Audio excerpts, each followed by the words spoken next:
ছানা ছাড়াও এত সুন্দর যদি মিষ্টি বাড়িতে বানিয়ে নেওয়া যায় তাহলে কিন্তু আর দোকান থেকে কিনে খেতে হবে না। দেখুন কতটা সুন্দর হয়েছে মিষ্টিগুলো, প্রত্যেকটা মিষ্টি কিন্তু দারুণ হয়েছে। আমি একটা মিষ্টি আপনাদের কেটেও দেখাবো, দেখুন কতটা নরম আর রসালো হয়েছে।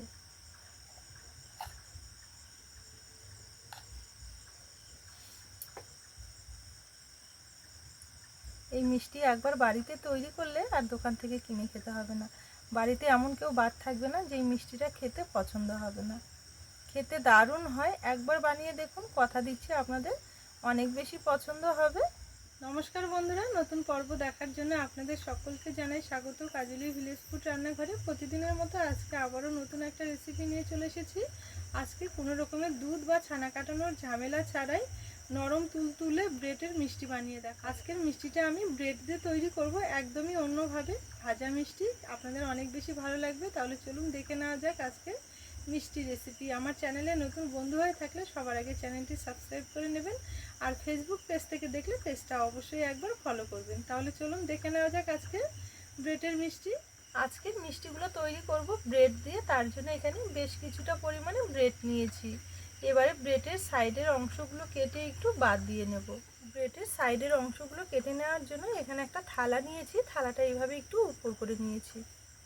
এবার কিছুটা ব্রেড থালার উপরের অংশে এভাবে নিয়ে নেব, নেওয়ার পর এইভাবে ছুরি দিয়ে একটু কেটে নেব।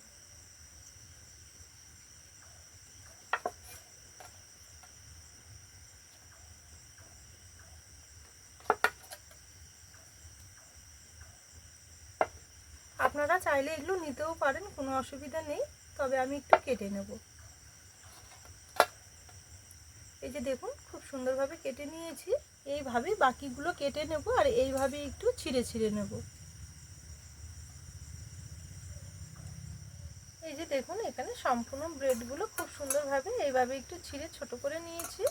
এবারে এই ব্রেডগুলো মেখে নেওয়ার জন্য এখানে আমি কিছুটা দুধ নিয়েছি। এই দুধটা দিয়ে খুব সুন্দরভাবে একটু মেখে নেব।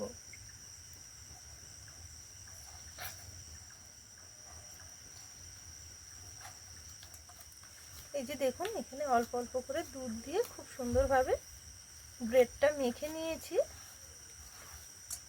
2-3 মিনিট একটু সময় নিয়ে খুব ভালো করে মেখে নেব।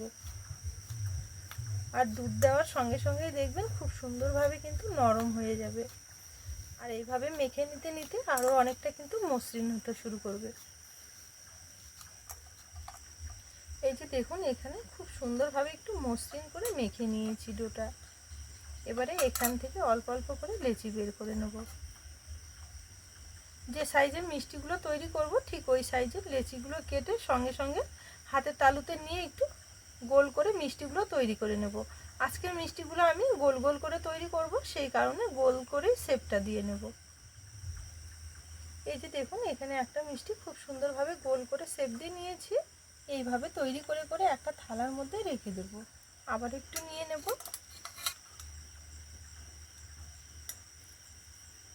এই যে দেখুন একইভাবে আবার একটা তৈরি করে নিয়েছি। এইভাবে সম্পূর্ণগুলো আগে তৈরি করে নেব। এখানে সব মিষ্টিগুলো খুব সুন্দরভাবে শেপ দিয়ে নিয়েছি। এবারে চলুন এগুলো ভেজে নেব। এবারে মিষ্টিগুলো ভেজে নেব, তার জন্য উনুন জেলে একটা কড়াই বসিয়ে নিয়েছি। কড়াইয়ে নিয়ে নেব কিছুটা সাদা তেল। তেলটা হালকা আছে হালকা একটু গরম করে নেব। তেল এখানে হালকা আছে হালকা একটু গরম করে নিয়েছি। এবারে মিষ্টিগুলো একে একে তেলের মধ্যে ছেড়ে দেব।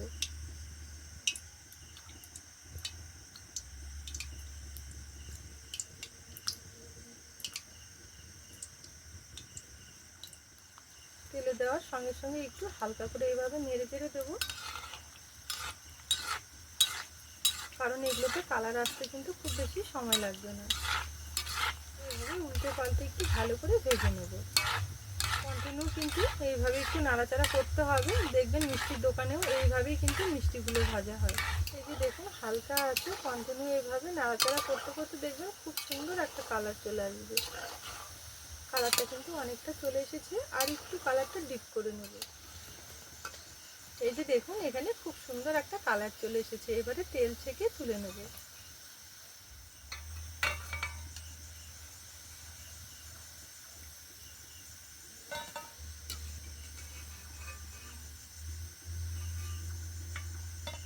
এই যে দেখুন এখানে সম্পূর্ণ মিষ্টিগুলো খুব সুন্দর একটা কালার করে ভেজে নিয়েছি। এবারে চলুন মিষ্টির জন্য রসটা তৈরি করে নেব। এবারে মিষ্টির জন্য চিনি রসটা তৈরি করে নেব। তার জন্য আবারও কড়াই পরিষ্কার করে বসিয়ে দিয়েছি। কড়াই নিয়ে নেব এই বাটি মেপে হাফ বাটি চিনি আর 2টো এলাচ, আর নিয়ে নেব হাফ বাটি। এখানে রসটা একটু কালার হয়ে গেছে, কারণ যখন আমি চিনিটা কড়াই দিই কড়াইটা একটু গরম থাকার কারণে, এতে করে কোনো অসুবিধা হবে না। নেড়ে চেড়ে রসটা একটু ভালো করে ফুটিয়ে নেব। এই যে দেখুন এখানে চিনিটা গলে গিয়ে রসটা খুব সুন্দরভাবে ফুটে উঠেছে। এখানে প্রায় 2 মিনিট মতো রসটা আমি ফুটিয়ে নিয়েছি। রসটা যখন দেখবেন হালকা একটু চিটচিটে মতো হবে তখনই কিন্তু নামিয়ে নিতে হবে, কারণ এই রসটা কিন্তু খুব একটা বেশি ঘন করা যাবে না। চলুন এবার নামিয়ে নেব। এবারে গরম গরম রসের মধ্যে এই মিষ্টিগুলো ছেড়ে দেব। ভালো করে একটু নেড়ে চেড়ে নেব। এবারে থালাতে ঢেকে ঠান্ডা হওয়া অবধি রেখে দেবো। এখানে মিষ্টিগুলো প্রায় আমি 20 থেকে 25 মিনিটের জন্য থালাতে ঢেকে রেস্টে রেখে দিয়েছিলাম। এখন কিন্তু পুরোপুরি ঠান্ডা হয়ে গেছে। এই যে দেখুন কতটা সুন্দর হয়েছে, দেখে চেনার উপায় নেই যেগুলো বাড়িতে তৈরি করা হয়েছে। প্রত্যেকটা মিষ্টি দেখুন কতটা সুন্দর হয়েছে, একদম নরম তুলতুলে আর রসালো।